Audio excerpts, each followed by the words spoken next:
So when you deny a creator, you are forced to explain life using purely material means.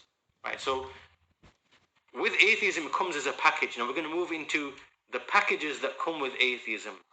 If you deny that there is knowledge, wisdom, will, power, and a purpose behind life, then all you've got left to play with is matter and nothing else. And so with this matter, it comes with a package deal. A package deal. We'll come and look into that inshallah. With the prophets and messengers, there is a creator with knowledge, will, power, wisdom. There is a purpose behind creation. There is truth. There is justice. There is resurrection. There is accountability. There is right and wrong, halal and haram, moral and immoral, beneficial and harmful. All these things exist within creation. Right? So along with that comes everything else. There is beneficial knowledge. There are beneficial sciences. There are righteous actions. There are absolutes of right and wrong.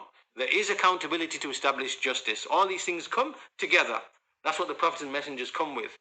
With this now, once you move into this direction and you deny a creator, then you are forced to make a purely material explanation of life. Meaning there's only matter and nothing else. Right?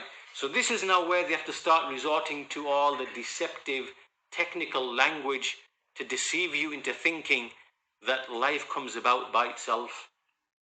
Right? And all these things come about by random interaction. This is all now where the games are being played in terms of the actual language being used. So how and why did this happen? Well, in brief, for shortage of time, we'll simply say that during the 18th, 19th, and 20th century, people began to study nature and the causes within nature, and they realized that we've learnt a tremendous amount about nature. And what they said, they devised a system which they call methodological naturalism, which basically means we'll treat nature as if it's just nature and nothing else, and we'll study it in terms of causes and effects and ways and means, and we'll learn a tremendous about nature in this manner. So what they've done, if you think about it, there's three things. There is the sabab. A sabab is the cause. There is the musabbab, which is the effect. And then there is the musabbib, which is the one who placed the cause and the effect. Right? So there is the sabab, the cause, and there is the effect, and there is the one who caused the cause and the effect, the musabbib. So what they do is they eliminate the musabbib and just deal at the causes and the effects. So to explain, like for example, the sun gives off light. That light is, the energy that then allows plants to grow, and the plants in turn grow and they lead to something else. So we have cause and effect here, right? So they will study that process of how this all takes place. What is the energy from the sun? How is the leaf absorbing the energy? Then it goes on to all the photos, all the rest of it, whatever, yeah? So they are saying, let's study the sabab and the musabbab, and we will gain tremendous amount of knowledge about nature. And what they've done is they've eliminated the musabbib, the one who is the placer of the cause and the effect. So in this manner, what they did was basically they eliminated the musabbib from the entire equation of everything. Like if I was to give the same example I gave to you before of a cash machine or a 3D printer, right? You can study the 3D printer and the cash machine and look at the cause-effect mechanisms, and you can reverse engineer what's happening and then reproduce it yourself. Just ship it over to China or Japan and then have it produced the next morning or whatever else. You can do all that, and you are just looking at the sabab and the musabbab. But you've eliminated the musabbib, right? But you don't need the musabbib to decipher what is really taking place in this cash machine and the 3D printer. You can reverse engineer and make it yourself once you've studied the ways and means, right? So you can eliminate the musabbib. But this is what they are doing. They are eliminating The musabbib, who is the one who ties together the causes and their effects. Right? So the causes and the effects, we can see them in every, whether we look at the liver and the heart and the kidneys and the brain and the eyes and the ears, how everything is coordinated in a certain manner. There is sabab, there are causes and effects, but there is the musabbib who put them all together in the way that they are. So what they began to do was to basically study nature in this way. They made great advancements, and so they developed a system of studying nature in which they eliminated the musabbib, the khaliq, right, the sani' from the equation. And so they call this methodological naturalism, right? Then they turned this into philosophical natural, which then became like a religion, like a philosophy, that yes, there is no creator and it's just matter and nothing else, and we just study. Science can only be used to study just nature without the need of a creator, right? So they turned it into, from a method into then like a religion, becomes a religion. So now, as I said to you before, a whole package comes along with this. Once you have only matter to work with, then you start getting all these other philosophies, all of these other ideas, right? So then you start getting all of these different orientations that come about. So, for example, you'll start getting Darwinism will appear. Like that idea had to appear, has to appear. If there's only matter, then at some point in time you're going to have to explain how life emerged. And at some point in time there's going to appear a man who's going to have to provide the basis for this idea of the emergence of life. That man just happened to be Darwin. Right? There had to inevitably be a Darwin at some point or the other.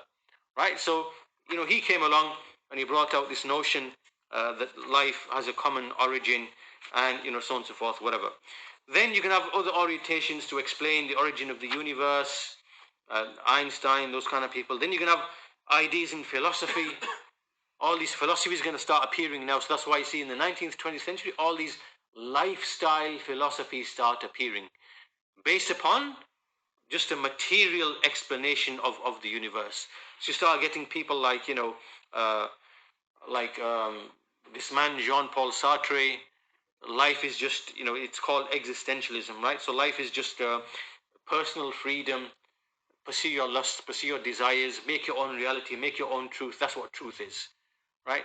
So what I'm saying is that and then you also have economic doctrines come to play now, like Marxism, and then you have secularism, how to govern people without religion, right? And then you have like the socialism. And so basically this whole package now starts developing on the back of a purely material explanation of life, and it brings with it tremendous chaos and ruin and destruction, right? So what you are seeing right now of undermining gender, the spread of homosexuality and all this LGBTIQ XYZ whatever, and then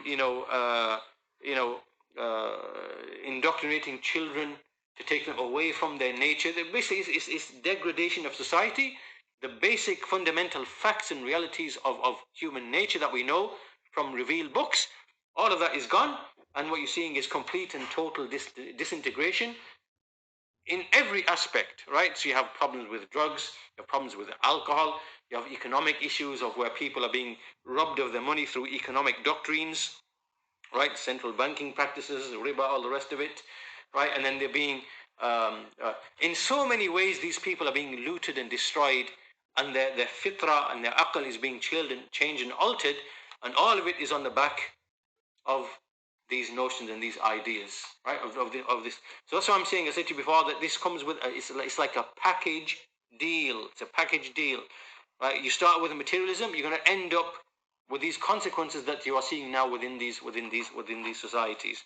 So they have science with them, science that begins with a materialist premise, that we start off with materialism as a belief, then we build science on the back of that.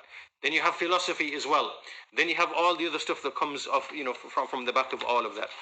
So this is what has developed in general in the West, right?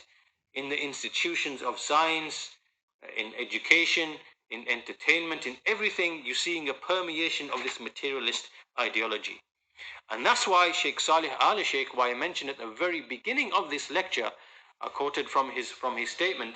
He basically said in that statement that what we are seeing now is a worldwide, is taghrib. It's like pushing this culture of materialism across the whole of the globe, right into the Muslim lands, and this is made possible by way of the internet and social media and things like that.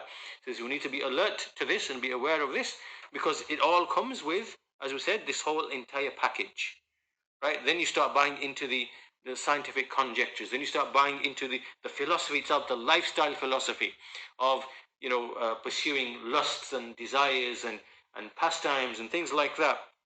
And then along comes it with the economic doctrines as well, right? And then so on and so forth. So this is like really a corrosive force. And again, we are speaking in just very generals and general ways, because this is a very, very deep topic. And so we want to move on now to the